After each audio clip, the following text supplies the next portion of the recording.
Hi there, this is Westbound once more. I have a little addendum on the Freeway Switch, which I don't think I did justice with my first presentation of it, as it failed to highlight the main point of the switching variations and the sound variations that it offers. And so I'm going to go back and do it again, and there'll be a little bit more talking. Forgive me for that in advance, but it's necessary in order to highlight the main point. So let's bring up another screen presentation here.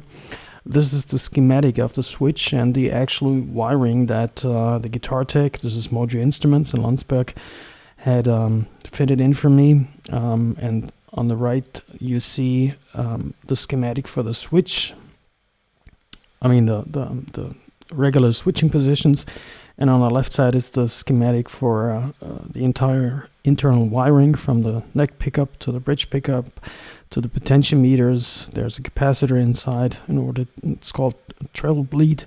And then on the lower left corner you see the switch, which offers certain pads, as you might call them, certain segments or soldering points from which the internal routing to the potentiometers and the pickup and the output jack is demonstrated here. So without much other ado, let's look at the configuration.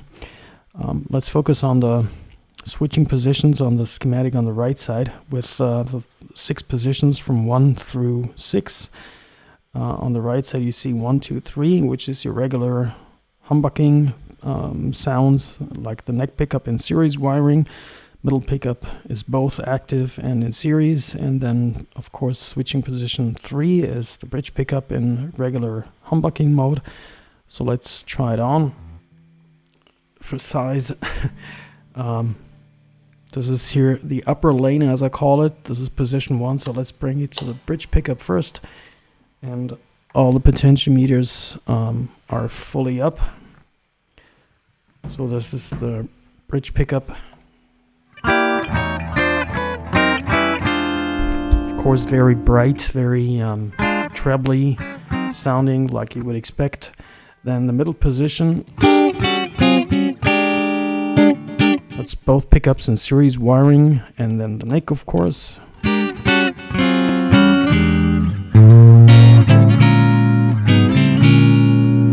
If I bring down the treble and the neck a little bit,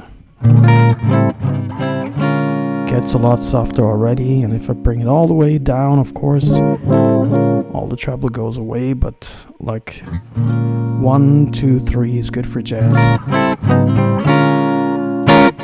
So now, again, if I push it down, now we're in position 4.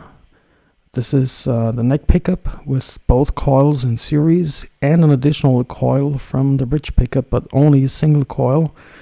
And let's see what that sounds like. It's a lot different, isn't it?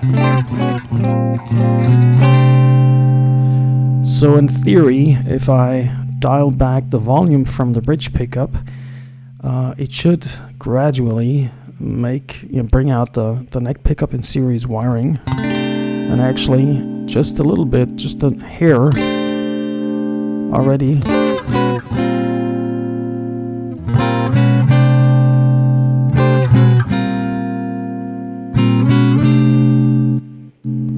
If I bring it all the way down, then both pickups are mute, which is expected for this kind of wiring.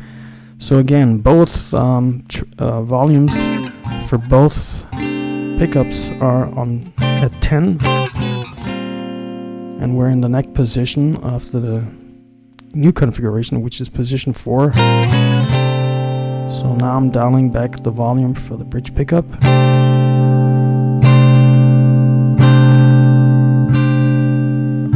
And gradually here, only the neck pickup in humbucker in series wiring.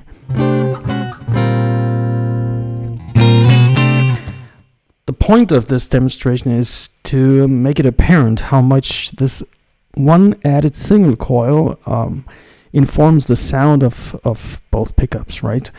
And that's exactly what I got the switch for, because I remember it from an Ibanez, what was it, AS200, I think, John Schofield model that a friend let me have for a couple of years, actually, thanks to Yarrow.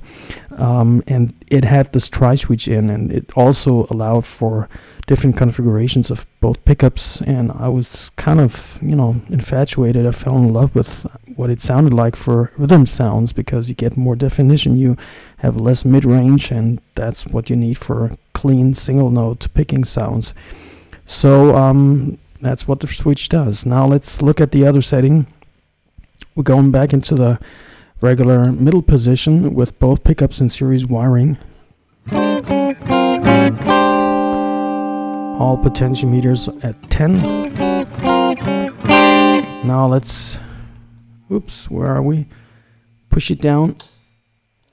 And now we're in position 5 on the schematic, which is each single coil from each pickup in parallel.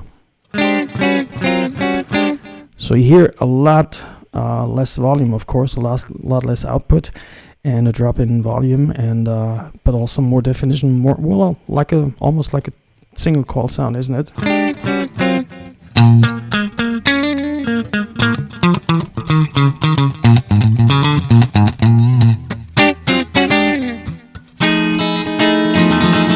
If I bring it back,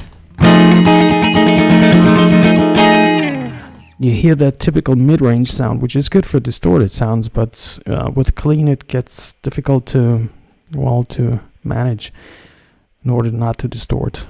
You need a lot of headroom from the amp, so this is quite handy because it drops the volume. Now last position is the position 6, which is the bridge pickup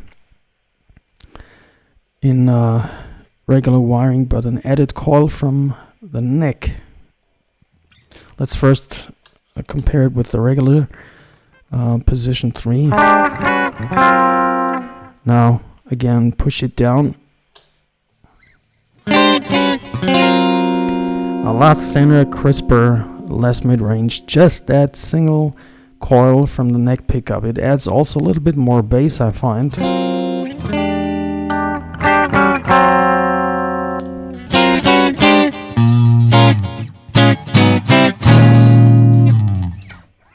Bring it back to the regular position, which is very thick, I would say. A lot of mid-range, a lot of output, which is very good for, like I said, for distorted sounds, but not so much for rhythm. Okay, I hope this addendum made it more obvious what the advantage actually might be in getting this switch. If you're interested, I'm gonna link to the manufacturer and also to another video that I did on my Squier Deluxe, which is a single coil, like a ST style guitar, and it also has a Freeway Switch, which adds more tones to the guitar. Alright, so I hope this made it a little bit more obvious what this is all about, why I put the effort, I mean the time, the money into this. The effort was done by the Guitar Tech Mojo Instruments, like I said. I'm also going to link to them, to their website. So this is Whisper for Whisper Music. Hope you took something away from this. Come back sometime if you feel like it. Subscribe if you're not subscribed, and see you again sometime. See you around. Bye-bye.